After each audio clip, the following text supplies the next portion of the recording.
Capítulo 4. Graças ao meu encontro com o Sr. Lloyd e à referida conversa entre Bess e Abbott, consegui reunir esperanças suficientes como motivação para querer melhorar. Uma mudança parecia próxima. Eu desejava e aguardava em silêncio. Ela tardava, contudo, dias e semanas se passaram. Eu recobrara minha saúde habitual, mas nenhuma menção foi feita ao assunto sobre o qual eu meditava.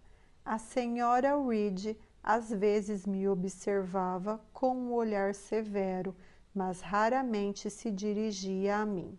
Desde a minha doença, ela traçara uma linha ainda mais nítida, separando-me de seus filhos.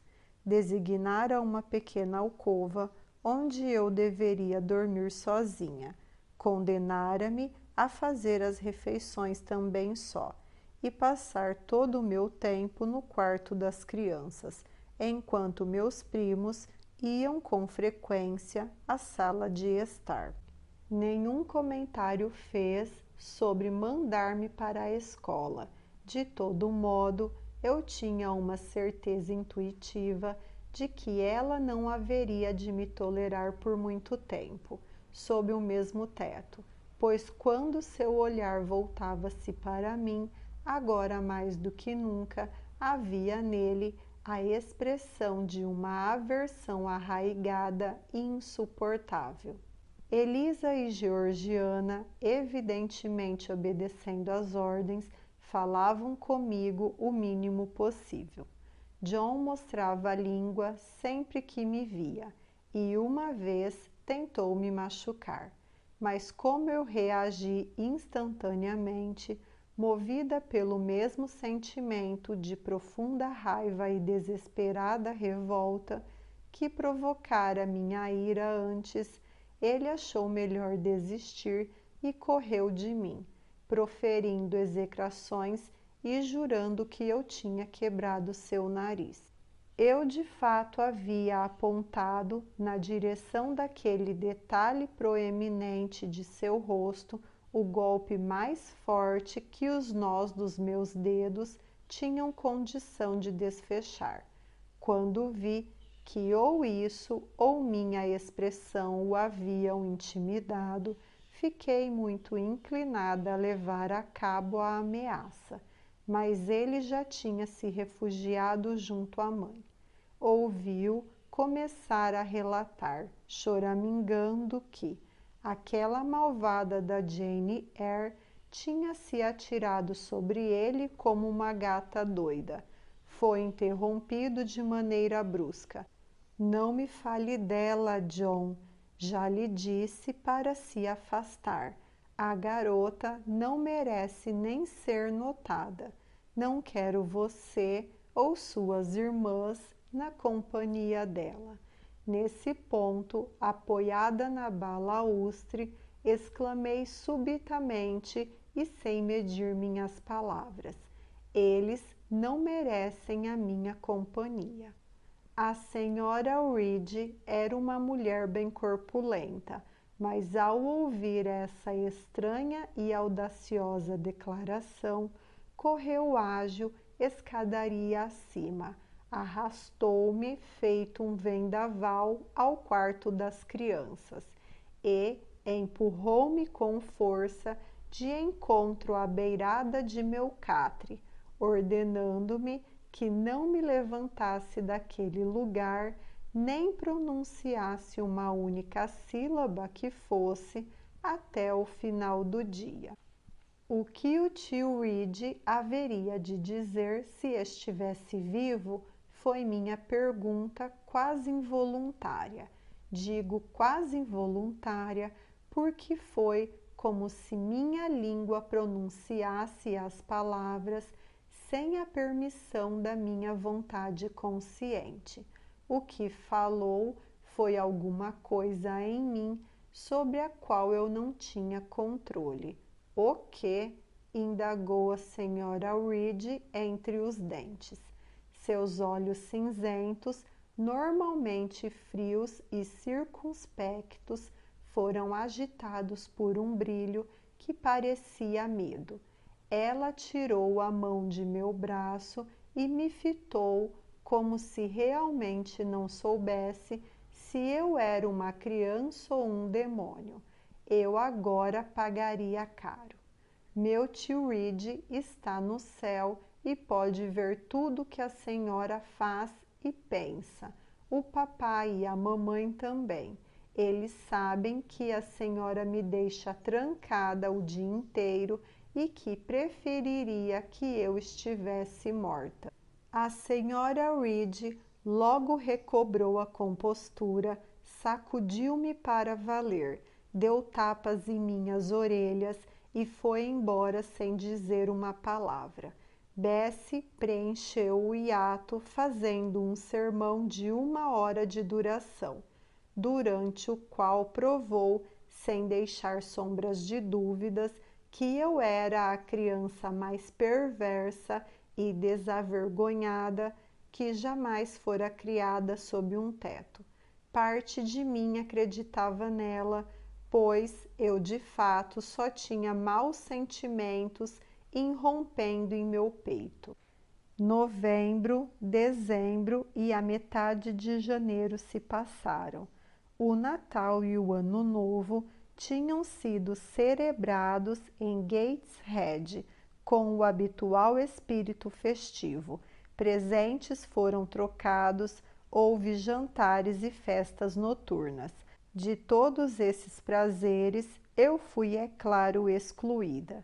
Meu quinhão de diversão consistia em testemunhar a aparição diária de Elisa e Georgiana e vê-las descer a sala usando finos vestidos de musselina e faixas escarlates, o cabelo com cachinhos elaborados, em ouvir depois o som do piano ou da harpa tocados lá embaixo, o mordomo e o criado passando para lá e para cá, o tilintar do vidro e da porcelana, conforme a comida e a bebida eram servidas, o murmúrio ocasional das conversas, quando as portas das salas se abriam e se fechavam.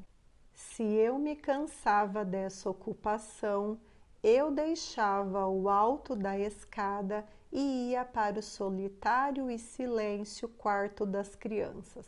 Ali, embora um tanto triste, eu não me sentia desolada. Para dizer a verdade, não tinha a menor vontade de estar na companhia de outras pessoas, pois nessas ocasiões raramente me notavam. E se ao menos Bessie tivesse se mostrado gentil e amável, eu teria achado um privilégio desfrutar as noites tranquilamente com ela, em vez de passá-las sob os olhos amedrontadores da senhora Reed, numa sala cheia de damas e cavalheiros. Mas Bessie, assim que terminava de vestir suas jovens damas, costumava se retirar para as áreas movimentadas da cozinha e dos quartos das crianças, em geral levando a vela consigo. Então, eu me sentava com minha boneca no colo até que o fogo baixasse, olhando ao redor ocasionalmente para me certificar de que não havia nenhuma aparição pior do que eu mesma no quarto povoado de sombras. E quando as brasas esmoreciam, ganhando um tom de vermelho baço, eu me despedia depressa, fazendo o que podia para desatar os nós e os cordões e buscar abrigo do frio e da escuridão em meu catre. A esse catre sempre levava minha boneca. Os seres humanos têm de amar algo, e na falta de objetos de afeto mais dignos, eu me esforçava em encontrar prazer em amar e acariciar uma desbotada réplica, rota, como um pequeno corvo.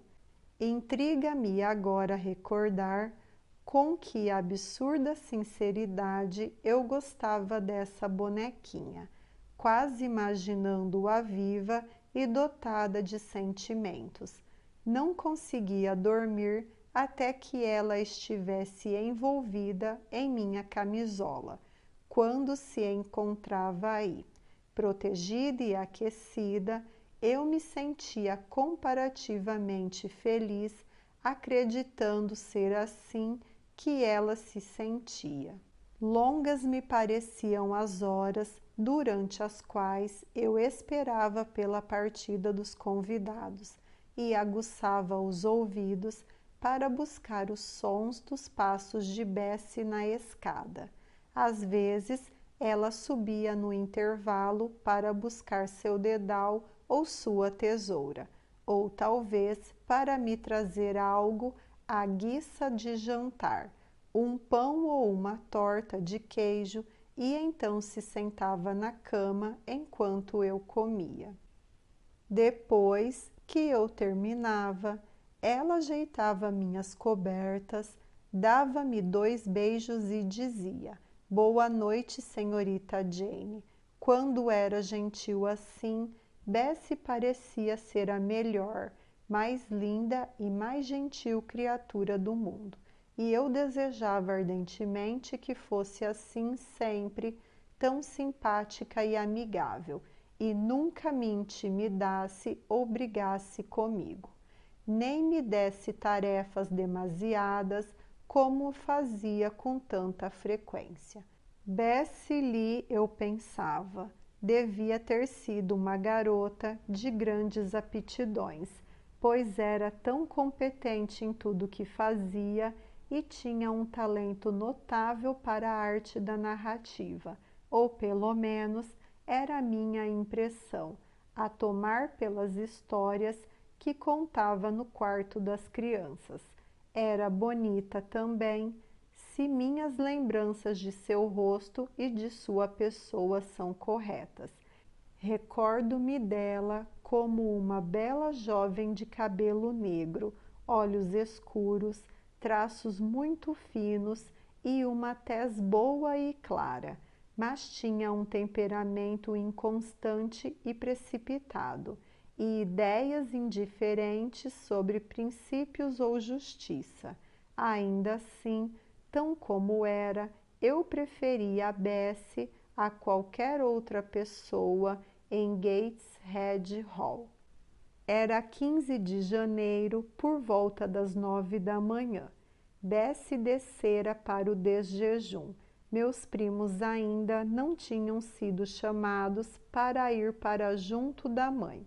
Elisa colocava a touca e o casaco quente para ir alimentar suas galinhas, tarefa que lhe agradava, bem como vender os ovos à governanta e guardar o dinheiro que assim obtia.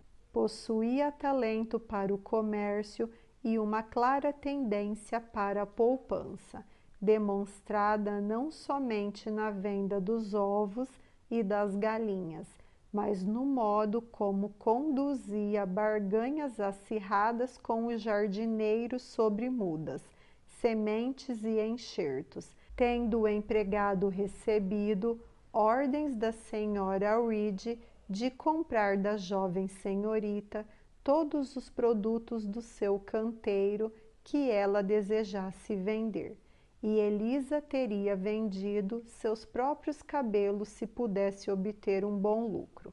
Quanto ao seu dinheiro, primeiro o guardava pelos cantos, embrulhando num trapo de pano ou num velho papelote, mas depois que alguns desses tesouros escondidos foram descobertos pela criada, Elisa, com medo de que, em algum momento, pudesse perder sua adorada fortuna, consentiu em confiá-lo à mãe, cobrando uma taxa de juros usurária 50 ou 60%, juros que recolhia a cada trimestre, tomando nota de sua contabilidade num caderninho com ansiosa precisão. Georgiana estava sentada num banco alto, penteando os cabelos diante do espelho e trançando os caixinhos com flores artificiais e penas desbotadas, de que encontrara numa reserva numa gaveta no sótão. Eu arrumava minha cama, tendo recebido de Bessie ordens estritas de terminar antes que ela voltasse, pois Bessie agora me empregava frequentemente como uma espécie de criada do quarto das crianças, para arrumar, tirar o pó das cadeiras, etc. Depois de estender a colcha, eu dobrava minha camisola. Fui até o assento perto da janela para organizar livros ilustrados e a mobília da casa de bonecas, que estavam espalhados por ali. Uma ordem abrupta de Georgiana para que não mexesse em suas coisas, pois os diminutos espelhos e cadeiras e os pratos e xícaras que mais pareciam pertencer a fadas eram seus. Interrompeu minhas atividades. Então, por falta de outra ocupação, fui soprar as flores do gelo que decoravam a janela, criando assim um espaço no vidro através do qual eu pudesse olhar lá para fora, onde tudo ainda estava imóvel e petrificado devido a uma forte geada.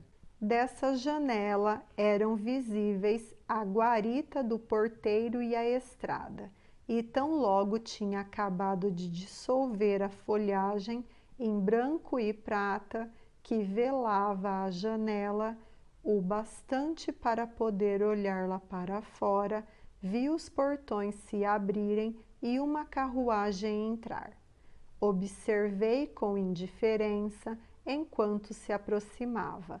Com frequência chegavam carruagens a Gateshead, mas nenhuma trazia visitas que me interessassem.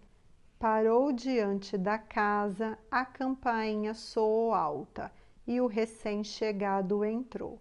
Nada disso era novidade para mim, de modo que minha atenção, desocupada, logo se sentiu mais atraída pelo espetáculo de um pequeno e esfomeado pisco de peito ruivo, que vinha piar nos galhos nus das cerejeiras presas à parede, perto do batente da janela. O restante de meu desjejum, composto de pão e leite, se encontrava sobre a mesa.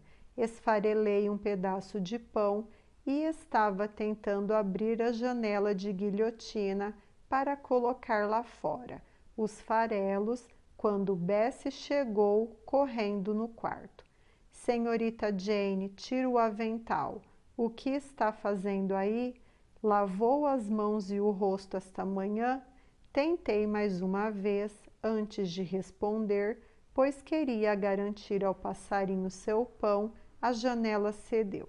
Espalhei as migalhas, algumas no parapeito, outras no galho da cerejeira. Então, fechando o vidro, respondi: não, Bessie, terminei agora mesmo de tirar o pó. Que menina mais desobediente e desleixada! E o que está fazendo agora? Está bem corada, como se andasse aprontando alguma bobagem. Por que está abrindo a janela? Não precisei me dar ao trabalho de responder, pois Bessie parecia estar apressada demais para ouvir explicações. Ergueu-me sobre o lavatório, esfregou meu rosto e minhas mãos de forma impiedosa, mas felizmente breve, com água, sabão e uma toalha áspera. Disciplinou meu cabelo como uma escovadura, tirou meu avental e depois, correndo até a escada, mandou que eu descesse imediatamente, pois queriam falar comigo na sala de desjejum.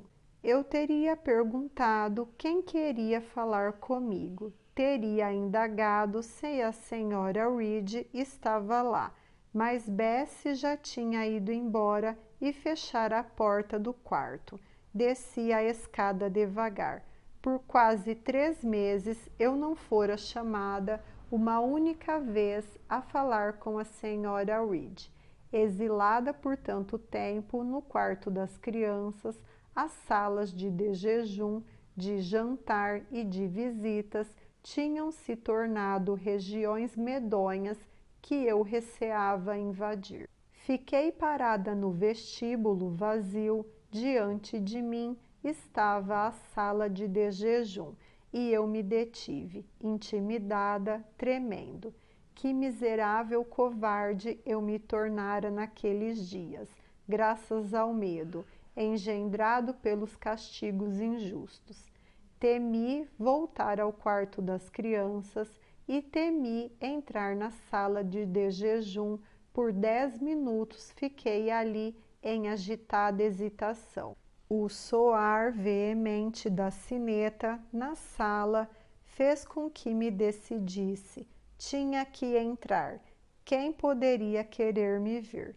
Indaguei a mim mesma enquanto girava com as 2 mãos a dura maçaneta, que por 1 segundo ou 2 resistiu aos meus esforços. Quem será que me espera na sala além da senhora Reed? Um homem ou uma mulher? A maçaneta girou, a porta se abriu e após entrar e fazer uma profunda mensura, ergui os olhos e me deparei com uma pilastra negra. Foi isso que me pareceu ser, pelo menos à primeira vista.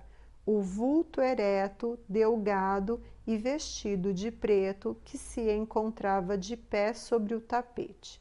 O rosto austero que se acirrava era uma máscara entalhada, colocada no alto da coluna à guisa de capitel. A senhora Reed estava em seu lugar habitual junto à lareira. Fez sinal para que eu me aproximasse. Obedeci e ela me apresentou ao impassível vulto desconhecido com as palavras: esta é a garotinha de quem lhe falei. Ele, pois se travava de um homem, virou devagar a cabeça em minha direção e depois de me examinar com 2 olhos cinzentos e inquisitivos que brilhavam debaixo de um par de sobrancelhas cerradas, disse solenemente com uma voz de baixo: é uma menina pequena. Quantos anos tem? 10. Tudo isso foi a resposta desconfiada e ele prolongou o escrutínio por mais alguns minutos. Logo em seguida se dirigiu a mim. Seu nome, garotinha? Jane Eyre, senhor. Ao pronunciar essas palavras, ergui os olhos. Ele me parecia um senhor alto, mas eu era muito pequena. Os traços de seu rosto eram pronunciados e, como a sua constituição geral, severos e rígidos. Bem, Jane Eyre, a senhorita é uma boa menina? Impossível responder afirmativamente. Meu pequeno mundo tinha uma opinião negativa. Permaneci em silêncio. A senhora Reed respondeu por mim com um expressivo menear de cabeça, acrescentando em seguida: talvez, quanto menos dissermos a esse respeito, melhor, Sr. Brocklehurst. Lamento muito ouvir isso. Ela e eu precisamos conversar. E, curvando-se, ele se instalou na poltrona diante da senhora Reed. Venha cá, disse. Dei alguns passos sobre o tapete e ele me colocou de pé à sua frente. Que rosto tinha, agora que estava quase na mesma altura do meu. Que narigão e que boca! e que dentes grandes e proeminentes. Nada tão triste de ver como uma criança desobediente. Ele começou a dizer, sobretudo uma menininha desobediente. Sabe para onde vão os maus quando morrem? Vão para o inferno, foi minha pronta e ortodoxa resposta. E o inferno, o que é? Pode me dizer? Um poço cheio de fogo. E você gostaria de cair nesse poço e ficar queimando ali para sempre? Não, Senhor. O que tem de fazer para evitá-lo? Refleti por um momento. Minha resposta, quando veio, foi repreensível: cuidar da saúde e não morrer. Como pode cuidar da saúde? Crianças mais novas do que a senhorita morrem todos os dias. Enterrei uma criancinha de 5 anos de idade faz só um dia ou 2. Uma criancinha bem comportada, cuja alma está agora no céu. Temo que o mesmo não pudesse ser dito da senhorita se fosse chamada neste momento. Sem condições de desfazer sua dúvida, limitei-me a baixar os olhos para os 2 pés imensos plantados no tapete e suspirei desejando estar longe dali. Espero que esse suspiro seja sincero e que a senhorita se arrependa de ter algum dia sido motivo de desgosto para sua bondosa benfeitora. Benfeitora, benfeitora, disse para mim mesma, todos chamam a senhora Reed de minha benfeitora. Se for isso mesmo, uma benfeitora é algo muito ruim. Faz suas orações à noite e pela manhã? Continuou meu interrogador. Sim, senhor. Lê a Bíblia? Às vezes. Com prazer? Gosta dela? Gosto do Apocalipse e do livro de Daniel e do Gênesis e de Samuel, uma pequena parte do Êxodo e algumas partes do livro de Reis e das Crônicas, e Jó e Jonas, e os Salmos. Imagino que goste deles. Não, senhor. Não? Ah, que surpresa! Tem um menininho mais novo do que a senhorita, que sabe de cor 6 salmos, e quando lhe perguntamos o que prefere, comer um biscoito de gengibre ou aprender um versículo de um salmo, ele diz: ah, um versículo de um salmo. Os anjos cantam salmos. Quero ser um anjinho aqui na terra. Recebe então 2 biscoitos em recompensa à sua infantil devoção. Os salmos não são interessantes, observei.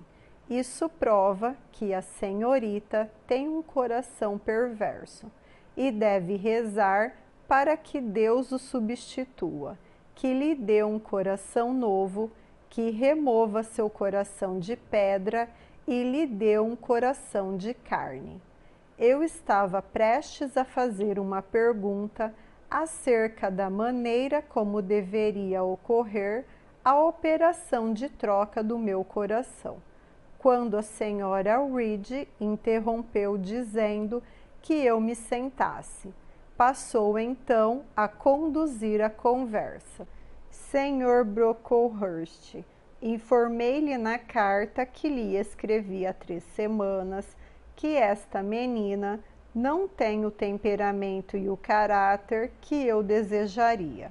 Se admitira em Lowood, eu gostaria que a diretora e as professoras ficassem atentas a ela e, sobretudo, que tomasse cuidado com seu principal defeito, uma tendência a mentir. Menciono isso em sua presença, Jane, para que não tente enganar o Sr. Brocklehurst. Como eu temia a senhora Reed, como ela me desagradava. Era de sua natureza ferir-me cruelmente, Eu nunca me sentia feliz em sua presença, por mais escrupulosamente que lhe obedecesse. Por mais que tentasse a todo custo agradá-la, meus esforços eram sempre em vão, e recompensados com frases como a supracitada, agora pronunciada diante de um estranho. A acusação penetrou-me o coração. Percebi vagamente que ela já extinguia a esperança de uma fase da existência a que me destinava. Senti, embora não soubesse expressar o sentimento, que ela semeava aversão e indelicadeza em meu futuro caminho. Vi-me transformada aos olhos do Sr. Brocklehurst, uma criança ardilosa e perniciosa. E o que poderia fazer para remediar o dano? Nada na realidade.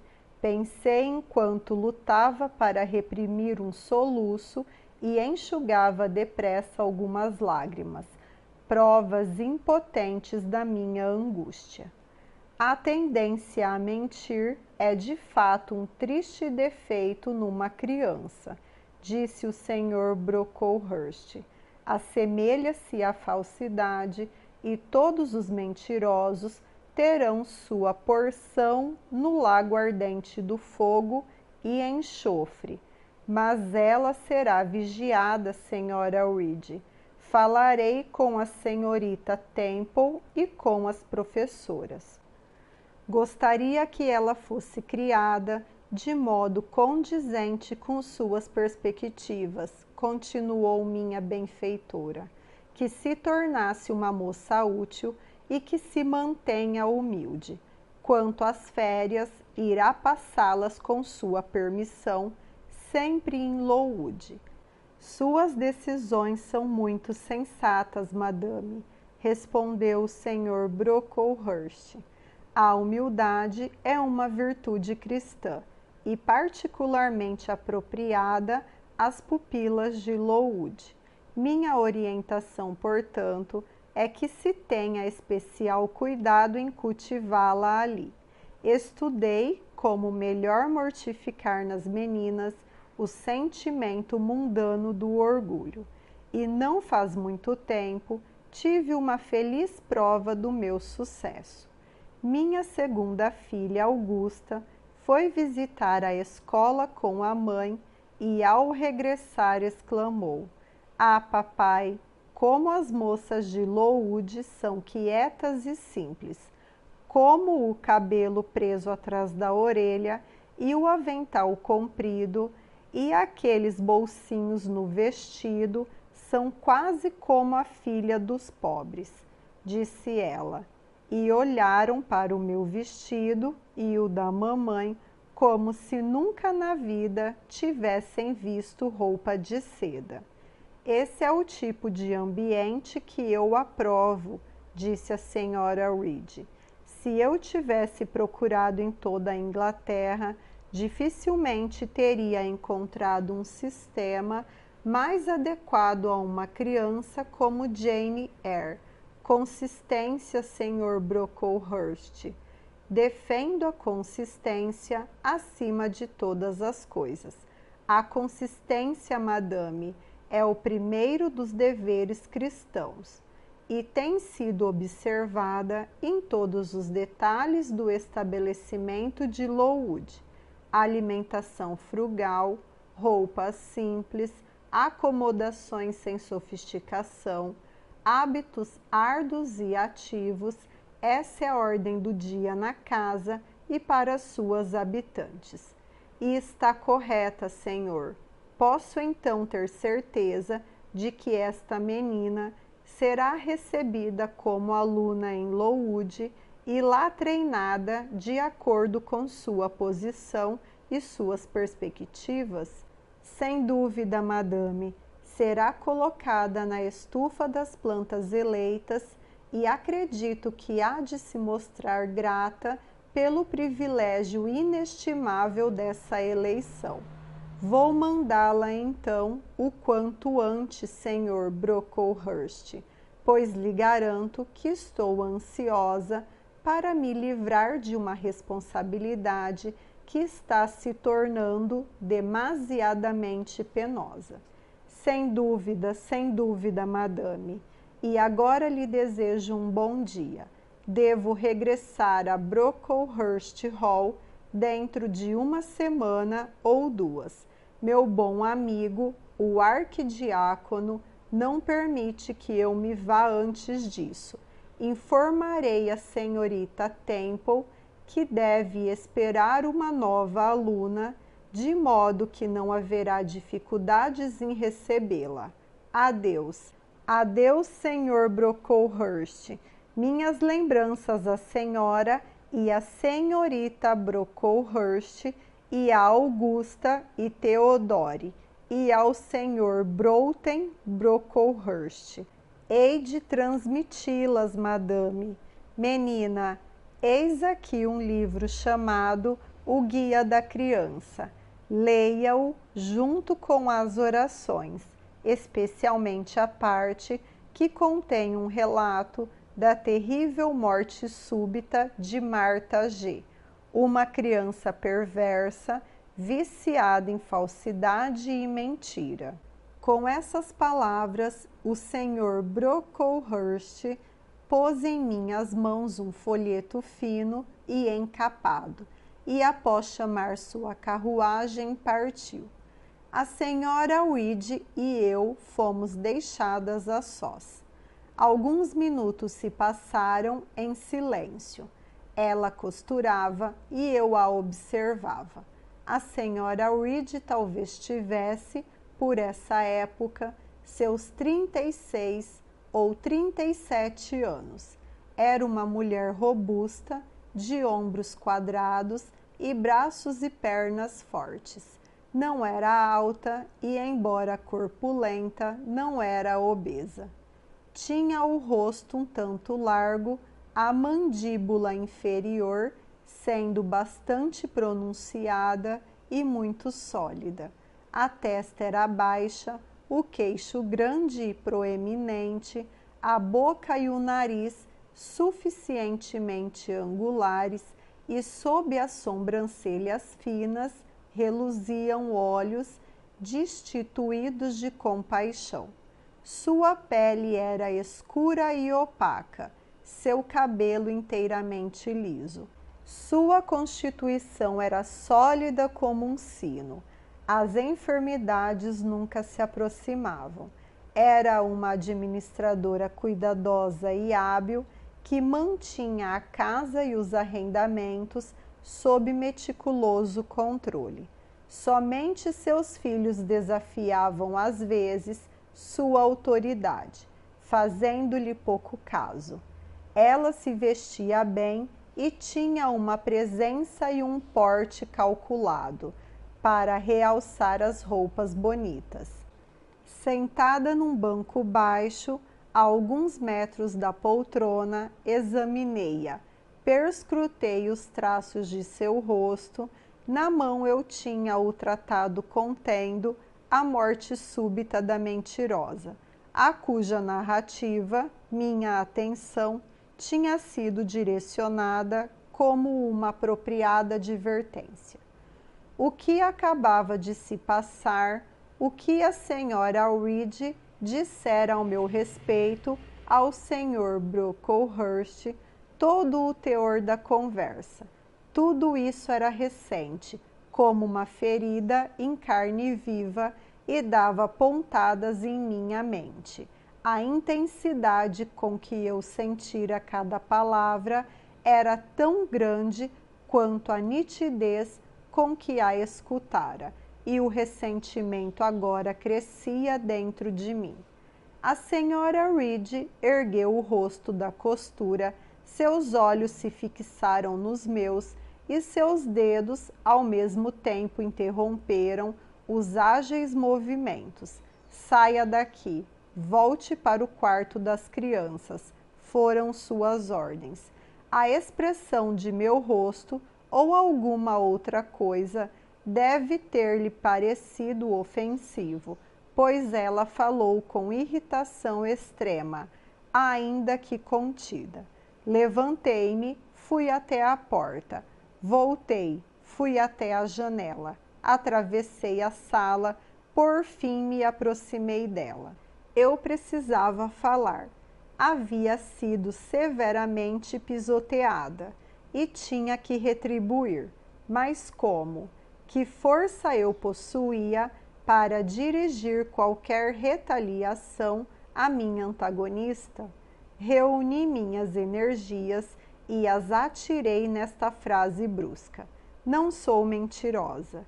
Se fosse, deveria dizer que amo a senhora, mas declaro que não a amo. Detesto a senhora mais do que qualquer outra pessoa no mundo, exceto John Reed. E este livro, sobre a mentirosa, a senhora pode dar para sua filha Georgiana, pois é ela quem conta mentiras, não eu. As mãos da senhora Reed ainda estavam sobre a costura, imóveis. Seus olhos gélidos continuavam cravados nos meus.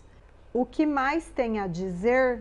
Perguntou num tom que uma pessoa poderia usar ao se dirigir a um adulto, mais do que o que habitualmente se emprega com uma criança. Aquele olhar seu, aquela voz, suscitaram toda a antipatia que eu tinha condições de sentir.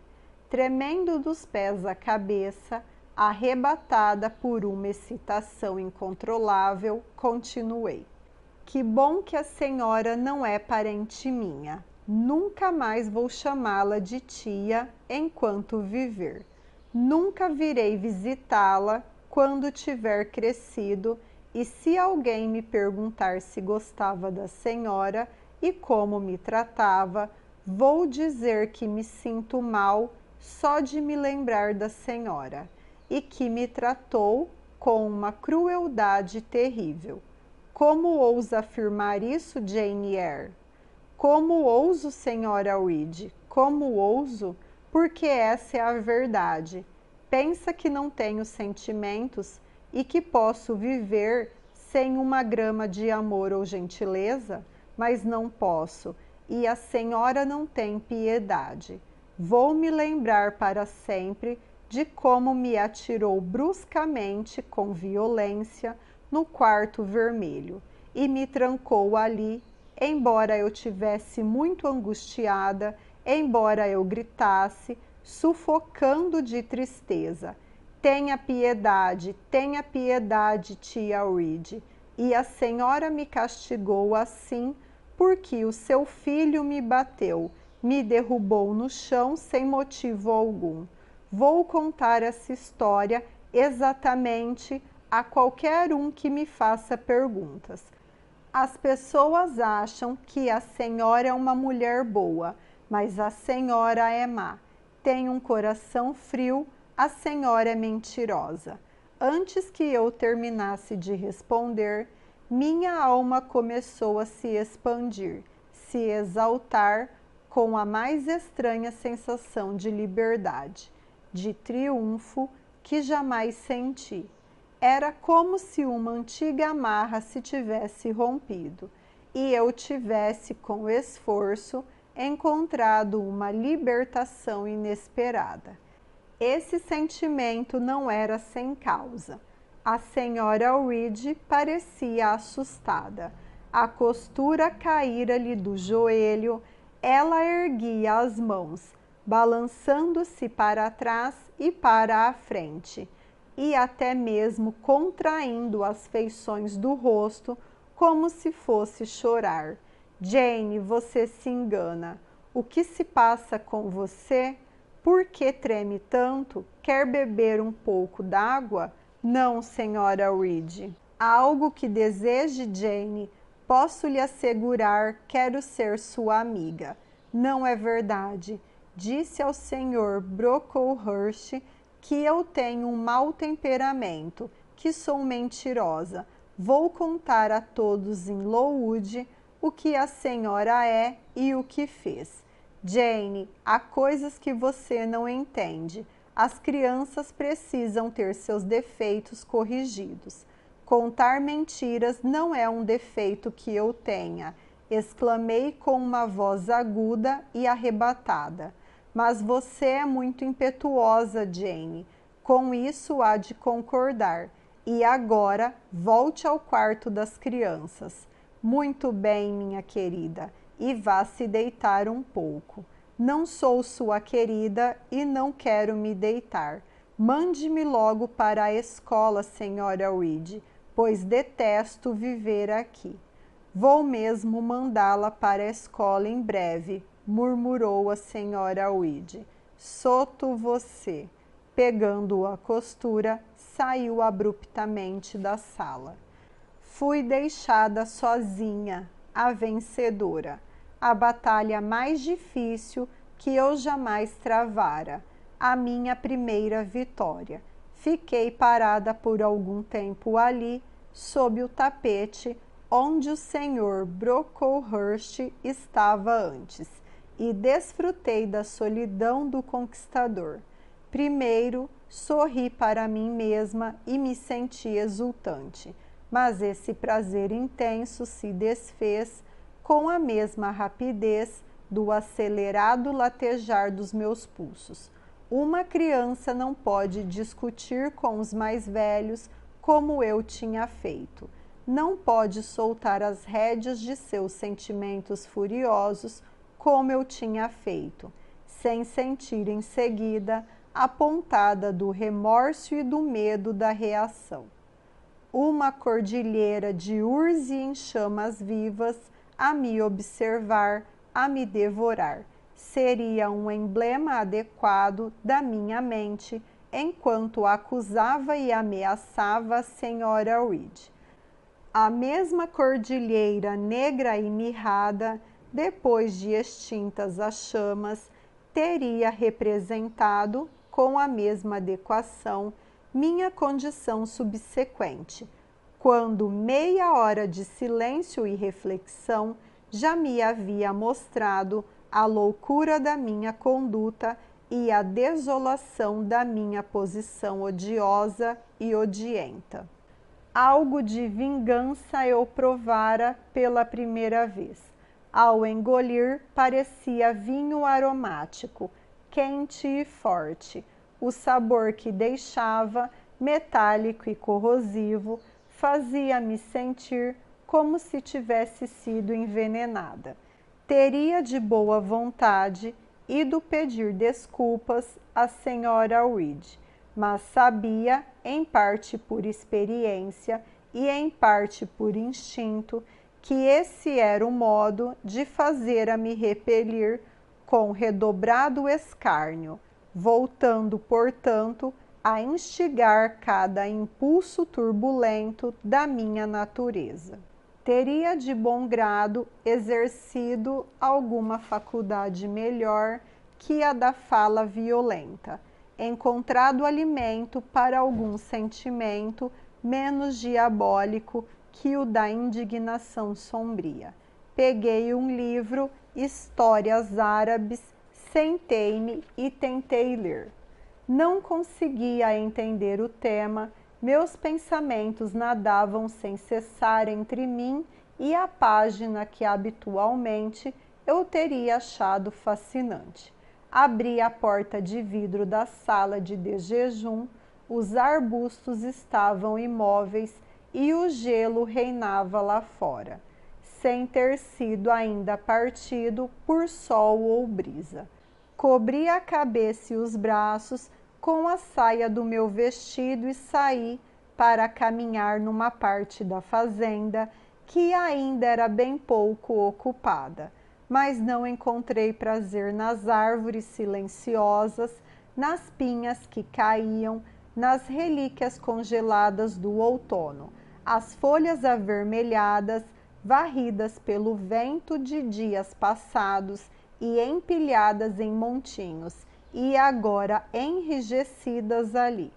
Apoiei-me numa árvore e olhei para um pasto deserto, onde não havia ovelhas, onde o capim curto estava pálido e crestado pelo frio. Era um dia muito cinzento, um sol opaco recobria tudo com a ameaça da neve. Então, flocos começaram a cair a intervalos, depositando-se no caminho endurecido e no pasto branco sem derreter.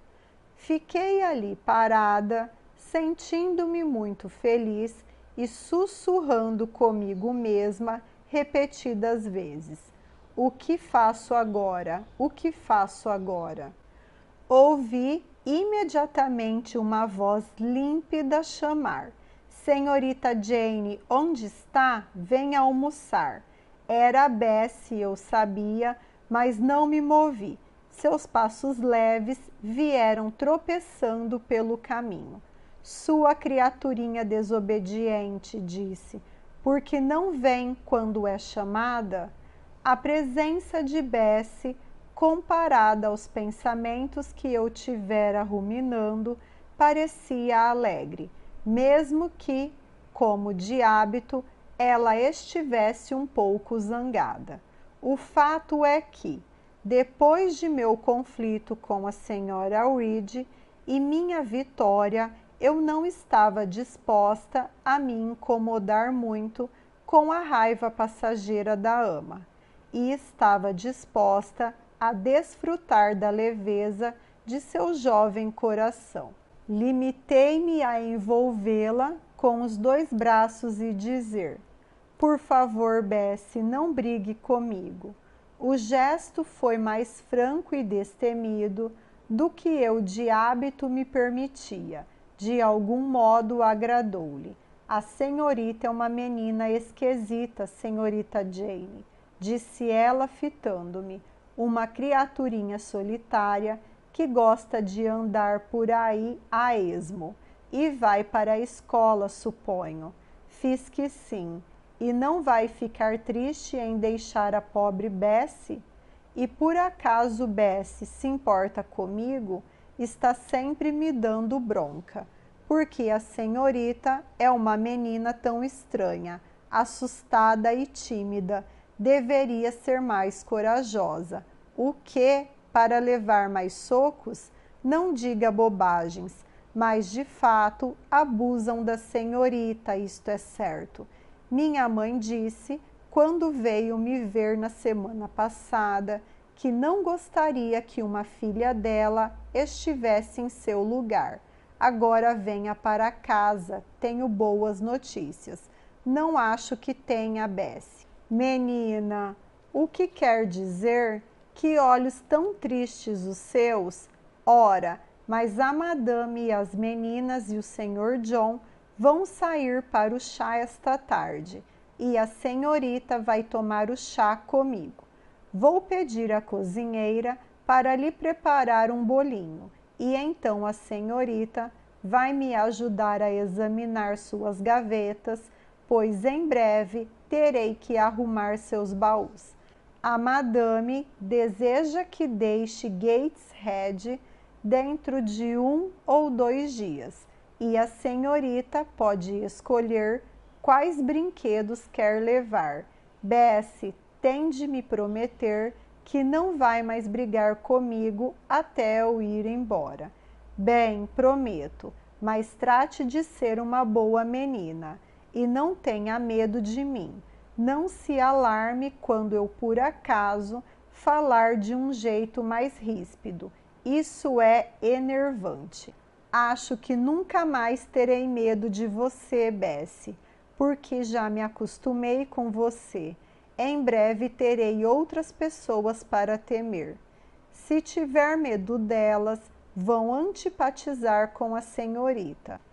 Assim como você, Bessie, não antipatizo com a senhorita. Acho que lhe tenho mais carinho do que a todos os outros. Não demonstra. Mas que língua tão afiada! A senhorita arranjou um novo jeito de falar. O que a torna tão ousada? Ora, eu logo vou estar longe de você.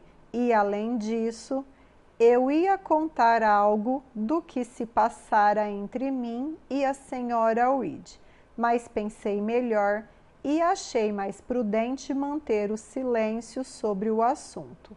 E então está feliz em me deixar? De jeito nenhum, Bessie.